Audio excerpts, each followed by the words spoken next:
El estrecho de Gibraltar es un paso marítimo que conecta el océano Atlántico con el mar Mediterráneo. Con solo 13 kilómetros de ancho en su punto más estrecho, separa dos continentes y actúa como la unión entre el mar Mediterráneo y el océano Atlántico.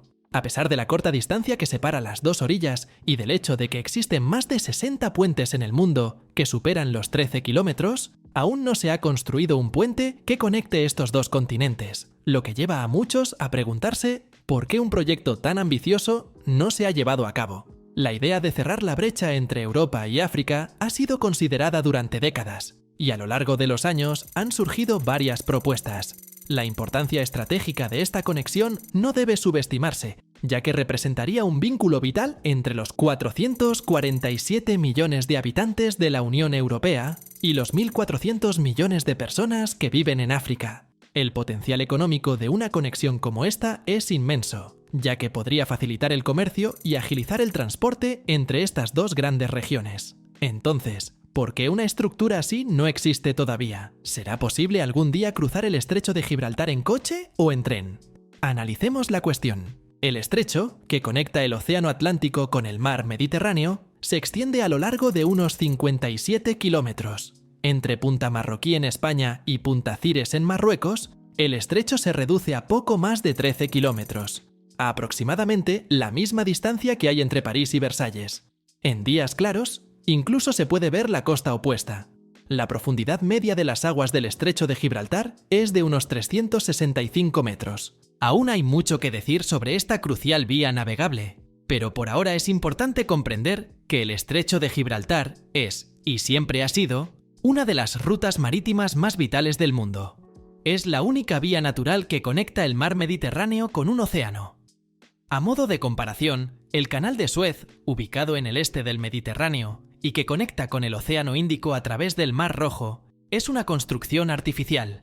Además, el estrecho de Gibraltar es mucho más ancho, lo que lo hace mucho más accesible para los grandes barcos. Esto explica por qué cantidades colosales de cargamentos y barcos comerciales cruzan este paso cada día. Se estima que más de 100.000 barcos transitan por el estrecho de Gibraltar cada año. A modo de comparación, el Canal de Panamá, que conecta los océanos Atlántico y Pacífico, ve pasar alrededor de 14.000 barcos al año, mientras que el Canal de Suez acoge a unos 20.000. Una gran parte de los barcos que cruzan el estrecho de Gibraltar proviene del hemisferio occidental para entregar mercancías en Oriente Medio, África y Europa. Sin embargo, un volumen significativo de tráfico marítimo también utiliza este paso para continuar hacia el este, en dirección a Asia y China. Simultáneamente, flotas de barcos se dirigen hacia el oeste para llevar mercancías desde Oriente Medio, África y Europa del Este hacia Europa Occidental y las Américas.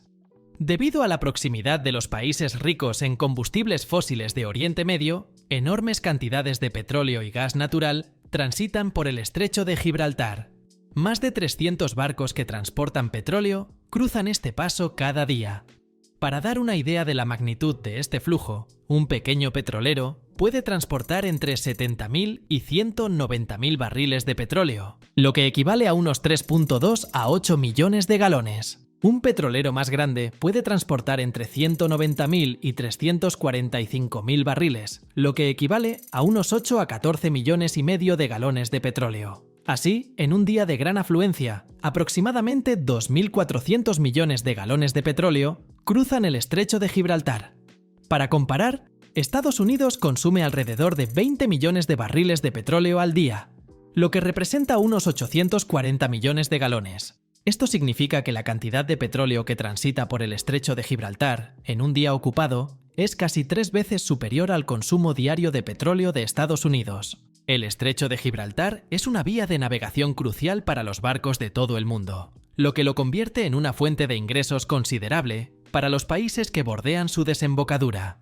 Dada la rentabilidad de las aguas alrededor del estrecho, no es sorprendente que se hayan desarrollado muchos puertos e infraestructuras portuarias importantes, como el puerto de Algeciras en España, uno de los más grandes de Europa y el más importante del Mediterráneo, así como el puerto de Tánger Med en Marruecos, una instalación en plena expansión, esencial para el comercio africano. España y Marruecos están aumentando rápidamente el número y la capacidad de sus puertos a lo largo de sus respectivas costas. Entonces, si los recursos financieros necesarios para construir un puente que conecte estos dos continentes parecen estar disponibles gracias al comercio y al turismo, ¿por qué aún no se ha materializado tal puente? ¿Qué es lo que realmente impide su construcción? Muchos comités y empresas han sido movilizados para evaluar la viabilidad de un proyecto así, y varios han concluido que sería técnicamente posible construir un puente, pero deben superarse importantes obstáculos. Desde el primer estudio de viabilidad en 1979 y el proyecto Euromed Transport que le siguió, un puente que conecte África y Europa ha enfrentado numerosas complicaciones. No es sorprendente que uno de los principales obstáculos para la construcción de un puente esté relacionado con la situación política entre los gobiernos de España y Marruecos, marcada por numerosas tensiones y desacuerdos, lo que dificulta alcanzar un consenso. En cuanto a la construcción misma del puente, gran parte de las preocupaciones gira en torno a la financiación del proyecto y cómo se beneficiaría cada nación. Se estima que un puente que cruce el estrecho de Gibraltar costaría varios miles de millones de dólares, con estimaciones que varían entre 5 y 20.000 millones de dólares. Esta financiación debería repartirse entre los gobiernos español y marroquí o provenir de fuentes externas. El principal problema es que no hay un beneficio económico importante en la construcción de este puente. Si un puente que cruzara el estrecho generara ingresos considerables gracias al turismo o al transporte de mercancías, la situación sería diferente. Pero este no es el caso. Existen alternativas para cruzar el Mediterráneo, como los ferries, que transportan a unos 5 millones de pasajeros cada año, los aviones o los barcos privados, para aquellos que desean viajar. En comparación, el túnel bajo el Canal de la Mancha, que conecta el Reino Unido con Francia, se construyó a un costo equivalente a unos 14.500 millones de dólares y atiende a unos 20 millones de pasajeros al año. En cuanto al transporte de mercancías, los cargueros permiten transportar grandes cantidades de materiales a través del Mediterráneo de manera relativamente económica. Además, no toma mucho tiempo, ya que, como se mencionó anteriormente, Europa y África están separadas por menos de 16 kilómetros en varios lugares a lo largo del estrecho de Gibraltar. El incentivo económico para construir un puente simplemente no es suficiente para los gobiernos español y marroquí. Las rutas marítimas que cruzan el estrecho de Gibraltar generan enormes ingresos gracias a los 100.000 barcos que transitan por allí cada año. Sin embargo, la construcción de un puente podría frenar estas actividades en lugar de ayudar a los países a aumentar sus ingresos. Por ejemplo, el puente de Øresund, que conecta Dinamarca con Suecia, costó unos 4.000 millones de dólares construir, pero no ha generado los beneficios económicos esperados. Los proyectos de construcción de tal envergadura, que requieren inversiones considerables y mucho tiempo, a menudo encuentran retrasos o se abandonan por completo. Un puente que cruce el estrecho de Gibraltar no sería una excepción. Varios planes ambiciosos se han propuesto para este tipo de proyecto, pero cada uno de ellos se ha retrasado debido a los enormes costos y al tiempo necesario para su realización. Seamos claros, la construcción de un puente que cruce el estrecho de Gibraltar, incluso si no se ubicara en su punto más estrecho, es completamente factible con la tecnología actual. Ya existen muchos puentes de varios kilómetros de longitud que se han construido y se usan a diario. El problema principal con un puente que cruce el estrecho de Gibraltar es que debe diseñarse de manera que no interfiera con las rutas marítimas, lo cual es más fácil decirlo que hacerlo. Hipotéticamente, si se construyera un puente, los ingenieros buscarían ubicarlo en un punto relativamente estrecho. Imaginemos que la longitud total del puente sea de 20 kilómetros. 16 kilómetros cruzarían directamente el estrecho, con un margen de 1,6 kilómetros a cada lado, para evitar que el acceso al puente sea demasiado empinado. Es crucial recordar que un puente que cruce el estrecho no puede obstaculizar el tráfico marítimo. Un puente levadizo no es una opción viable, ya que cientos de barcos cruzan el estrecho de Gibraltar todos los días, lo que requeriría levantar el puente constantemente.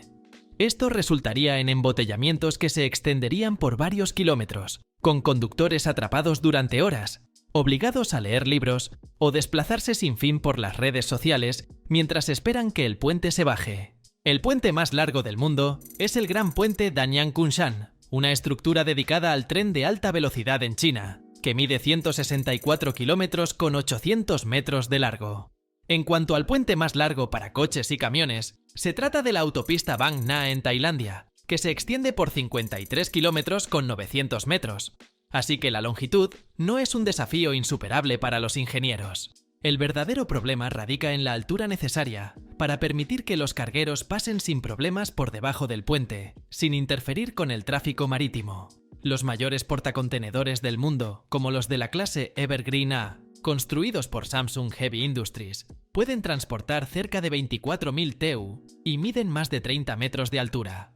Aunque gran parte de estos barcos está bajo el agua, aún necesitan varios metros de espacio libre para pasar por debajo de un puente. Lo que es aún más complejo es que se están diseñando barcos aún más grandes. Por lo tanto, los ingenieros que consideran la construcción de un puente que cruce el estrecho de Gibraltar deben prever una altura de al menos 30 metros sobre el agua, si no más, para garantizar que estos enormes barcos puedan pasar sin problemas por debajo. En última instancia, la construcción de un puente de este tipo es extremadamente compleja y poco realista. Cualquier ingeniero que se enfrente a este desafío se topa con numerosos obstáculos al tratar de conciliar las necesidades de los viajeros que usarían el puente y las de los portacontenedores que navegan por debajo de él.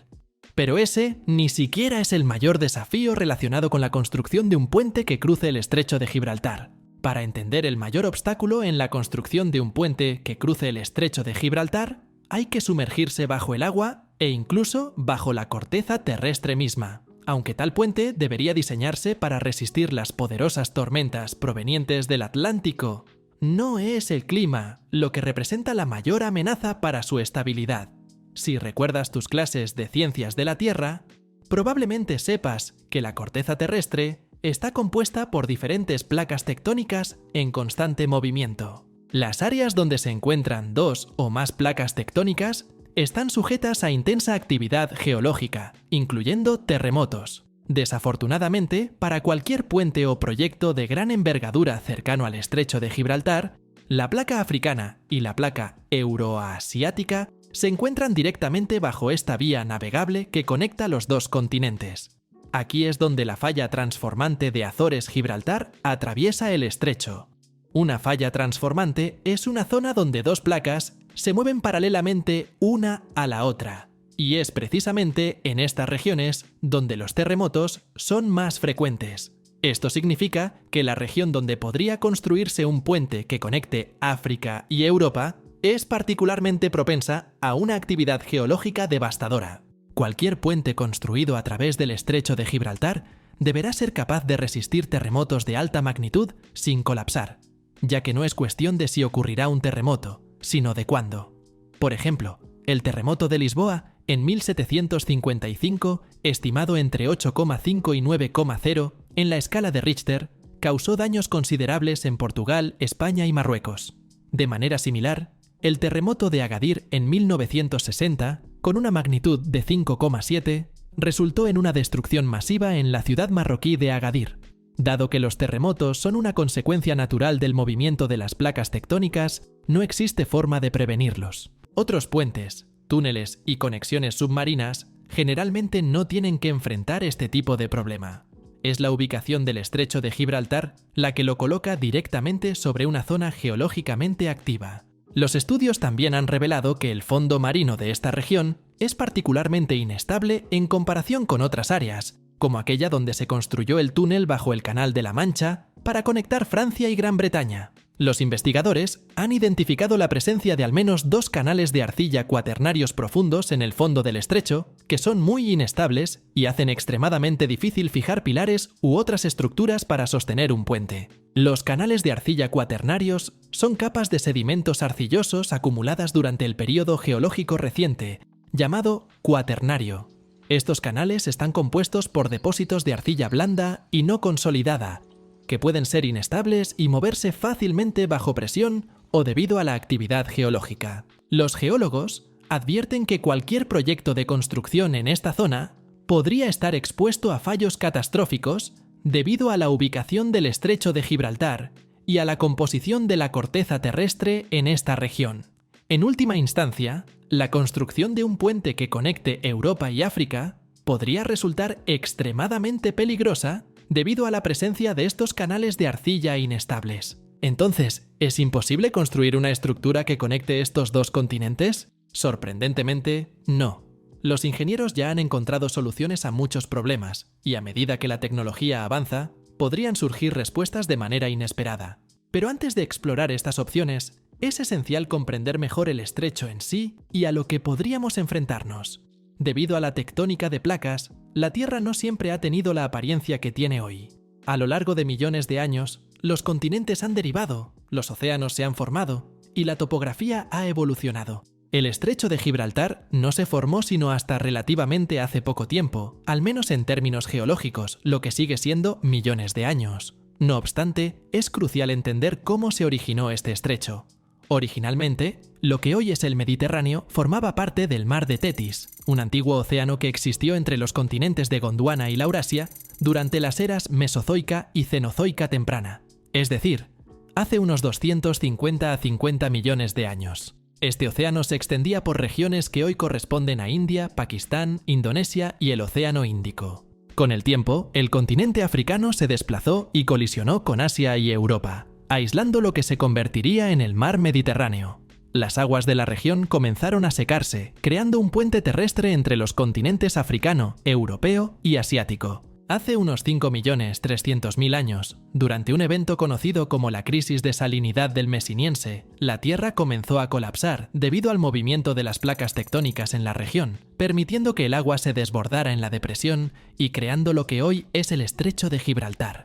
Desde entonces, las aguas del Atlántico fluyen continuamente hacia el Mediterráneo, compensando el agua perdida por evaporación. Este flujo constante de agua atlántica es esencial para el ecosistema acuático de la región, ya que trae agua menos salada, impidiendo que el Mediterráneo se vuelva demasiado salino. Simultáneamente, las aguas más saladas del Mediterráneo, al ser más densas, se hunden bajo la corriente de superficie y se vierten en el Océano Atlántico. Las aguas del Atlántico también son ricas en nutrientes, lo que permite que el Mediterráneo sostenga una gran diversidad de peces y vida acuática. Por ejemplo, un grupo de unas 36 orcas vive ahora alrededor del estrecho de Gibraltar, aprovechando las ricas aguas de la región. Sin embargo, con el aumento del tráfico marítimo y el comercio, este grupo, junto con muchas otras especies en el estrecho, están amenazados o en peligro. Por lo tanto, es pertinente preguntarse si la construcción de un puente podría reducir el tráfico marítimo y, en consecuencia, mejorar el ecosistema de la región. Sin embargo, esta perspectiva sigue siendo lejana mientras se sigan generando enormes sumas de dinero por el paso de cargueros a través del estrecho de Gibraltar. Desafortunadamente, los delfines y otras especies acuáticas pagan el precio. Es interesante notar que sin el estrecho de Gibraltar, el mar Mediterráneo se habría secado hace mucho tiempo. Por lo tanto, el estrecho no solo constituye un pulmón económico metafórico para el Mediterráneo, sino también un pulmón vital, debido a su aporte de agua. Hace 125.000 años, los neandertales vivían a lo largo del estrecho de Gibraltar. De hecho, el Peñón de Gibraltar, la formación terrestre más emblemática de la región, es considerado uno de los últimos refugios de los neandertales antes de su extinción frente a la llegada de los Homo sapiens, es decir, humanos como tú y yo. Se han descubierto sitios neandertales que datan de hace unos 24.000 años en Gibraltar, y las pruebas arqueológicas indican que los humanos estaban presentes en la región hace al menos 40.000 años. A medida que grandes civilizaciones se desarrollaron alrededor del Mediterráneo, como los imperios griego, romano y cartaginés, el estrecho de Gibraltar comenzó a ser utilizado para viajar y comerciar a lo largo de las costas de Europa y África. Con el advenimiento de la era de los descubrimientos y el Renacimiento, el estrecho se convirtió en un punto de partida para expediciones, llenándose gradualmente de puertos comerciales cada vez más numerosos. A lo largo de la historia, las campañas de invasión y las ideologías divergentes cavaron un abismo entre los pueblos de España y Marruecos, un abismo que ha perdurado durante cientos de años. Ambos lados se enfrentaron durante siglos, sin una verdadera esperanza de resolver sus diferencias y vivir en paz. Las tierras que bordean el estrecho de Gibraltar han cambiado de manos varias veces a lo largo de la historia. Sin embargo, con la expansión del colonialismo europeo, se sentaron las bases de los problemas políticos que la región enfrenta hoy. Fueron principalmente las marinas y las tropas portuguesas, británicas y españolas las que se enfrentaron para asegurar ciudades y fuertes estratégicos, como el Alcázar de Sevilla, el Castillo de Tarifa y el fuerte de São João da Barra en Tánger, para controlar las aguas del Estrecho de Gibraltar. Como en muchas otras regiones del mundo, Gran Bretaña estableció colonias y reclamó tierras a lo largo del estrecho, incluida la ciudad de Gibraltar, que alberga el famoso Peñón de Gibraltar, con su vasta red de túneles y fortificaciones. Gibraltar es hoy un territorio británico de ultramar, herencia del antiguo Imperio Británico. Este pequeño territorio se extiende por unos 6 kilómetros cuadrados con 700 metros y alberga a una población de unos 32.000 habitantes. En 1704, las fuerzas anglo-holandesas capturaron esta porción de territorio a España durante la Guerra de Sucesión Española. Luego, en 1713, con la firma del Tratado de Utrecht, Gibraltar fue oficialmente cedido a Gran Bretaña, bajo control británico desde entonces. Aunque España sigue reclamando Gibraltar, la mayoría de los gibraltareños rechazan la idea de una incorporación a España. Esto se debe a que han sido un territorio británico durante siglos. Aunque los habitantes hablan español, así como un dialecto local llamado llanito, muestran poco interés en cambiar de lealtad para unirse al gobierno español. Después del Brexit, Gibraltar salió de la Unión Europea junto con el Reino Unido, aunque esta decisión fue ampliamente impopular en el territorio, donde el 95% de la población votó por quedarse. Gibraltar sigue siendo un punto de fricción entre Gran Bretaña y España. En este punto, los ciudadanos de este territorio de ultramar parecen tan acostumbrados a la gestión británica que es poco probable que Gibraltar sea cedido a España en el corto plazo. Sin embargo, la situación podría haber sido ligeramente diferente si se hubieran iniciado conversaciones hace un siglo. De todos modos, el gobierno español sigue planteando la cuestión de la reincorporación de Gibraltar a sus fronteras, pero hasta ahora no se han logrado avances reales para unificar este territorio con el resto de España. Dicho esto, España tiene pocos argumentos para reclamar el retorno de Gibraltar, dado que ella misma ha establecido territorios en Marruecos. De hecho, los españoles poseen sus propios enclaves en Marruecos, a saber, las ciudades portuarias de Ceuta y Melilla. Ambos enclaves, Ceuta y Melilla, están situados en el lado africano del Estrecho de Gibraltar. El 27 de noviembre de 1912, un tratado entre Francia y España convirtió las esferas de influencia españolas en Marruecos en protectorados formales. En ese momento, el territorio bajo control español era mucho más vasto de lo que es hoy. En 1957 estalló la Guerra de Ifni, cuando España envió tropas a Marruecos para proteger lo que consideraba su territorio. Por toda África, las naciones se levantaban contra sus colonizadores y recuperaban sus tierras de los europeos. España esperaba evitar esto en Marruecos, pero menos de un año después del inicio del conflicto, la guerra había terminado. Aunque se libraron varias batallas, el Ejército de Liberación marroquí no había logrado muchos progresos contra las fuerzas combinadas franco-españolas, que se habían atrincherado en fortalezas de la región. El 2 de abril de 1958, los líderes de España y Marruecos firmaron el Tratado de Angra de Cintra. Este acuerdo estipulaba que España cedería el Cabo Jubi, conocido como Tarfaya en Marruecos, así como una gran parte del territorio que controlaba en el sur de Marruecos en ese momento.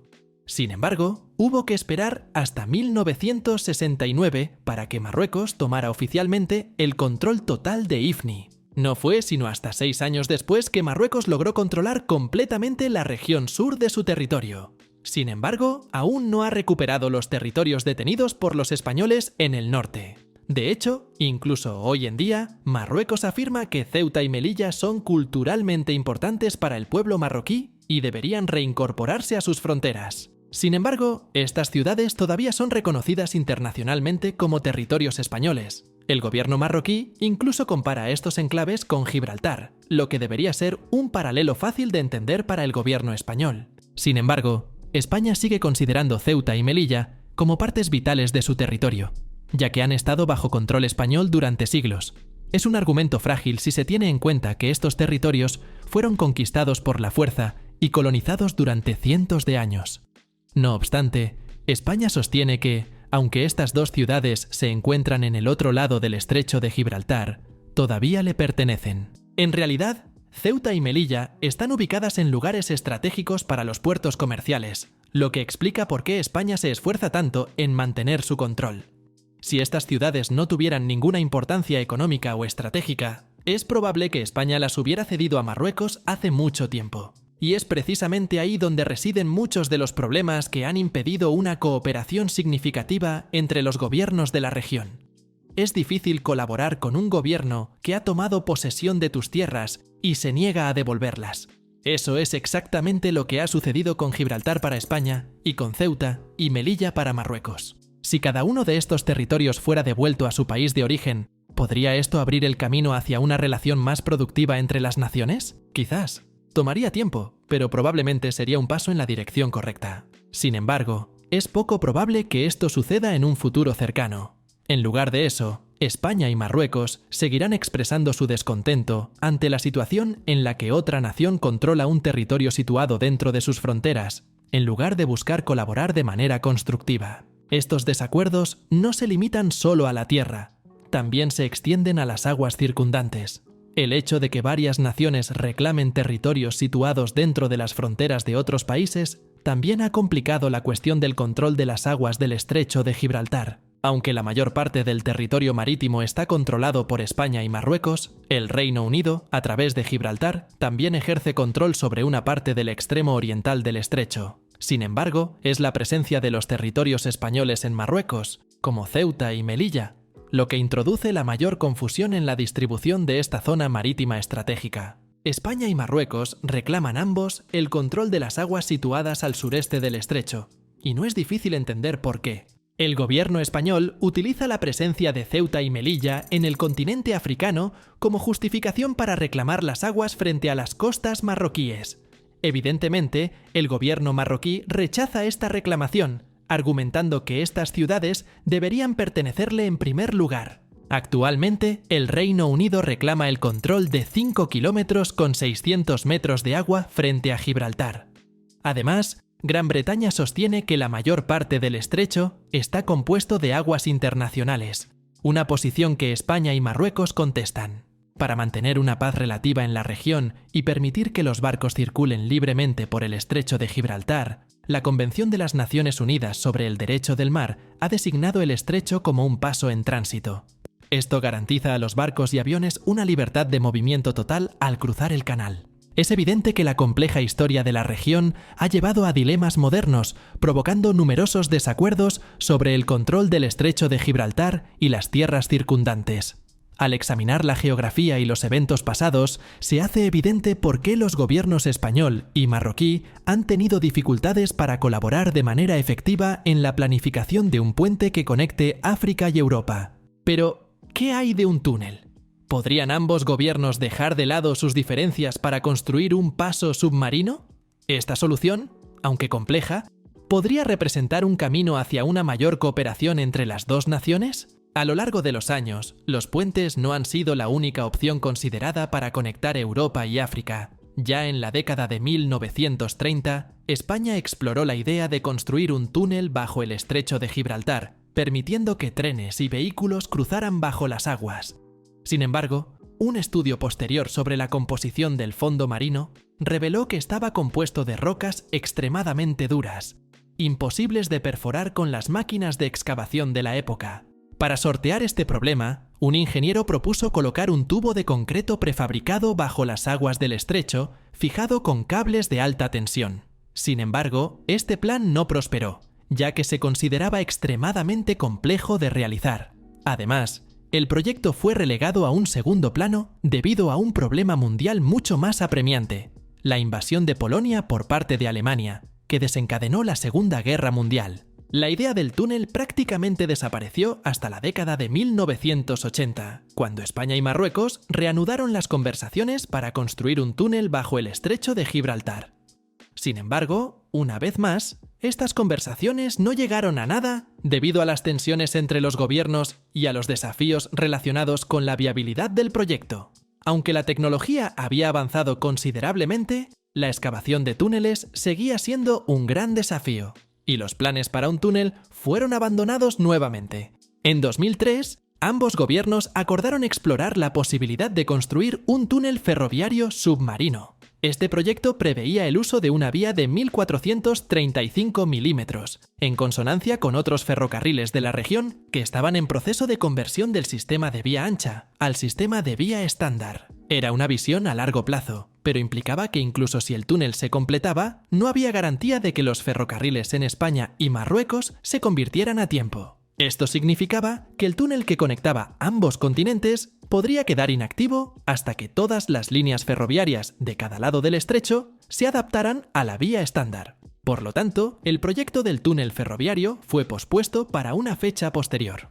En 2008 se realizó un nuevo estudio geológico para evaluar la viabilidad de esta nueva propuesta. Sin embargo, este estudio reveló que la composición del fondo marino seguiría presentando muchos desafíos, confirmando las conclusiones de estudios anteriores. Entonces, quedó claro que la distancia más corta a través del estrecho de Gibraltar no sería la mejor ubicación para un túnel.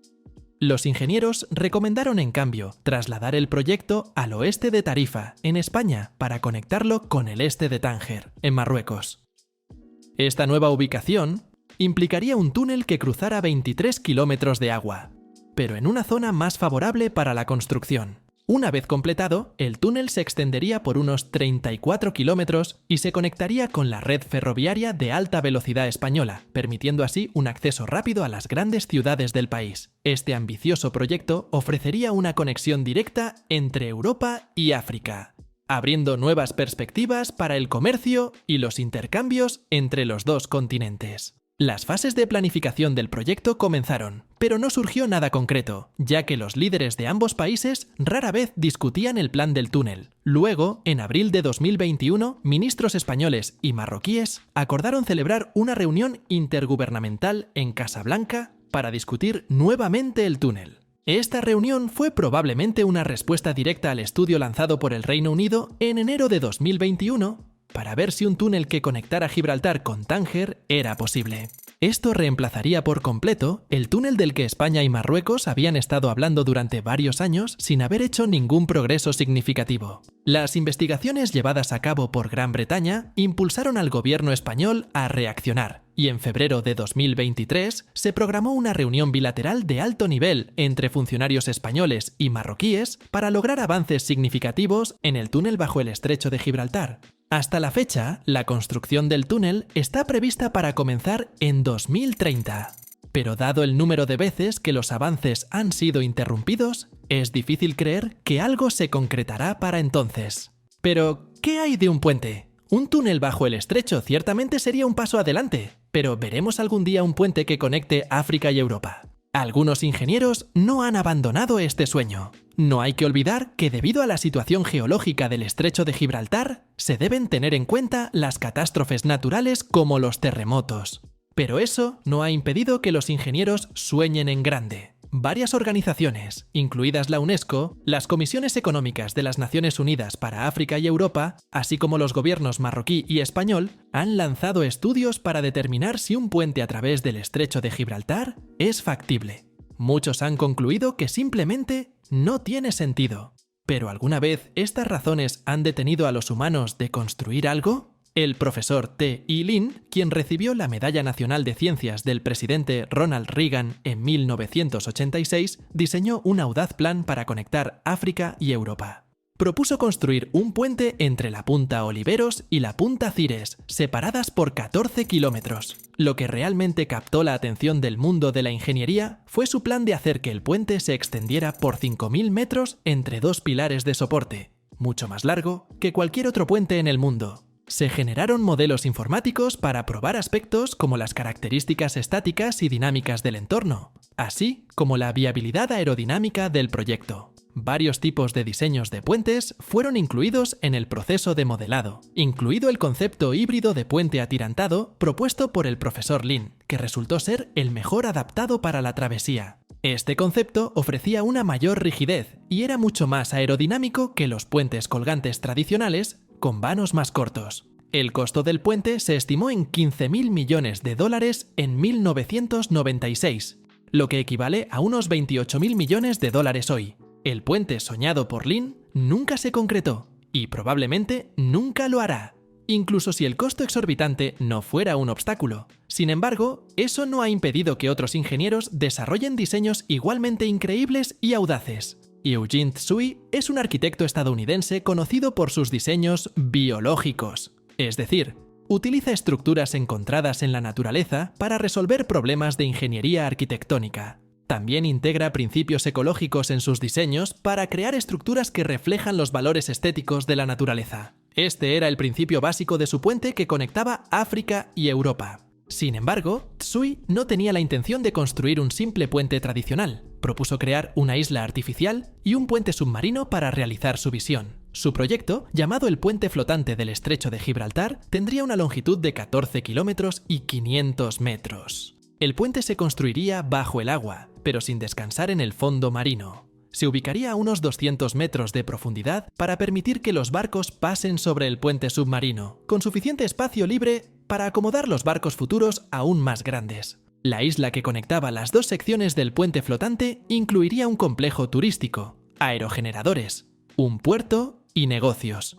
También albergaría una marina para botes pequeños y colinas artificiales adornadas con cascadas. Los aerogeneradores serían complementados por turbinas submarinas para aprovechar la energía mareomotriz. El aspecto más sorprendente del plan de Tsui era que la isla sería tan vasta que generaría, gracias a sus aerogeneradores y turbinas mareomotrices, suficiente energía renovable para abastecer a gran parte de Marruecos y el sur de España. No sería simplemente un puente, sino también una central eléctrica y un destino turístico, todo integrado en una estructura que conectaría África y Europa. Tsui planeaba tener 24 carriles para automóviles y camiones para facilitar la travesía entre los dos continentes. El solo puente flotante habría costado unos 10.000 millones de dólares. Actualmente, no hay planes para concretar el puente flotante y la isla artificial de Tsui, pero quizás los puentes futuros serán multifuncionales y se inspirarán en su diseño. Parece ser una situación en la que todos ganan si un puente puede facilitar los viajes, generar energía y servir como destino turístico al mismo tiempo. Sin embargo, eso requeriría sumas de dinero colosales y una capacidad de los gobiernos para cooperar, lo cual no parece probable en un futuro cercano. Por lo tanto, la pregunta es, si no hay puente ni túnel, ¿cuál es la mejor manera de cruzar el estrecho de Gibraltar? La respuesta es en barco. Los humanos han cruzado el estrecho en barco durante miles de años, y eso no parece estar a punto de cambiar.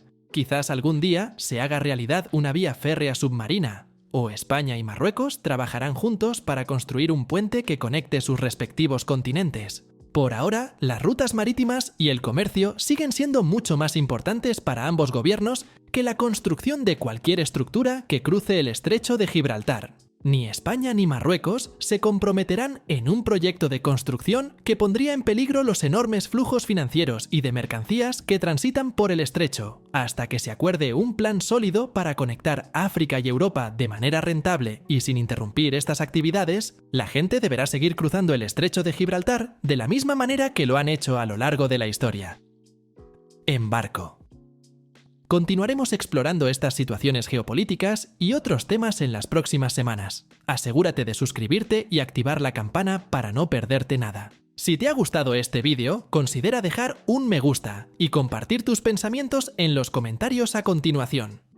Haz clic aquí para descubrir nuestro último vídeo sobre China versus Estados Unidos. ¿Quién ganará? Gracias por vernos y hasta pronto.